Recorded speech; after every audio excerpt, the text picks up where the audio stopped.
Bonjour les amis, c'est Adrien Lenoir, votre magnétiseur énergéticien et coach. Dans cette vidéo, je voudrais vous parler de comment savoir. Alors comment savoir ce qu'on aime, ce qu'on voudrait faire, comment savoir nos valeurs ou nos besoins, bref, comment savoir dans le développement personnel, à la recherche de nous-mêmes. Ok, faisons une analogie. Nous sommes des explorateurs, des scientifiques à la découverte de nous-mêmes. Alors ce scientifique, ces explorateurs, il n'y a qu'un mot, essayer. Essayer. Cet explorateur, ce scientifique, au début, ils ont un objectif, des hypothèses et partent d'un postulat de départ. Ils y mettent un cadre et des données existantes, ce qu'ils ont aujourd'hui. Ensuite, la route est relativement simple. Tester, essayer, observer, échouer, beaucoup, beaucoup. Échouer ou réussir, affiner, améliorer et continuer. Et rebelote, encore et encore.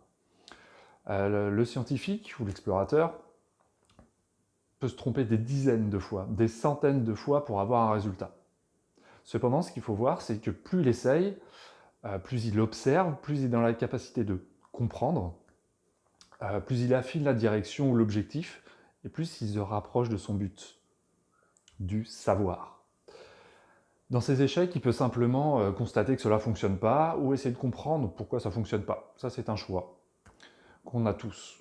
Mais je vous conseille de ne pas trop perdre de temps sur le pourquoi ça ne fonctionne pas. Le constat est déjà une donnée importante.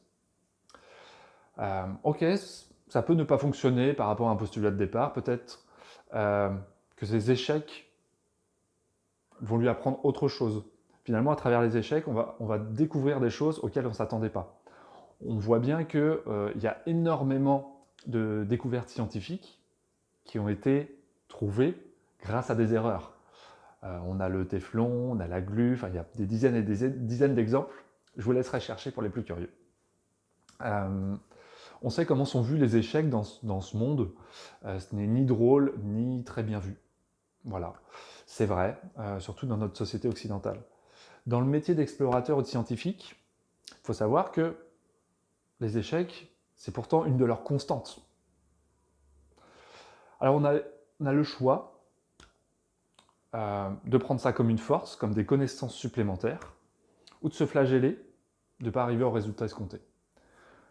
Je vous laisse vous faire une idée de celui qui s'offre le plus de chances de réussir et de s'offrir le plus de sérénité. Le comment, il importe parfois peu et peut être différent pour chacun. Il n'y a pas forcément de méthode magique. Un scientifique va essayer d'une certaine manière alors qu'un autre va essayer d'une autre manière. Peut-être qu'ils se rejoindront, peut-être pas. L'objectif est un résultat, le chemin pour y arriver comporte du coup un sacré paquet de comment. Et c'est ça, c'est le test, les essais. Il faut essayer, c'est le maître mot. Donc laissez-vous porter par les tests, par les essais. Laissez-vous baigner par les échecs qui vous permettront, si vous les observez, d'avoir des données d'affinage supplémentaires et de toujours aller plus précisément vers votre objectif. Des objectifs, on en a plein. Une petite chose à savoir, avant de vous laisser. Une formule qui marche à un moment T peut ne plus fonctionner après. Ce n'est pas forcément un acquis définitif. Il faut que vous l'ayez assez bien en tête. L'environnement peut changer, les données peuvent changer, une mutation peut être apportée, n'importe quoi. Ça, c'est dans le monde scientifique. Si on revient dans le développement personnel, dans votre être, ça pourrait être un traumatisme, une expérience, des goûts qui changent, des valeurs ou des besoins qui sont changeants. Et donc, votre objectif, vos besoins, tout ça va changer. Et donc, on retourne dans cette boucle d'essayer. Essayer, observer, analyser, échouer, réussir, affiner, s'améliorer. Voilà, cette boucle, elle est constante. Une dernière chose, n'oubliez pas, jouer. Essayer, c'est jouer d'abord. Jouer avec du plaisir, jouer avec le désir. Et vous retrouverez à terme, en travaillant avec ça, avec ces données-là, un alignement entre votre conscient, votre inconscient et la réalité, ce qui se passe dans votre vie.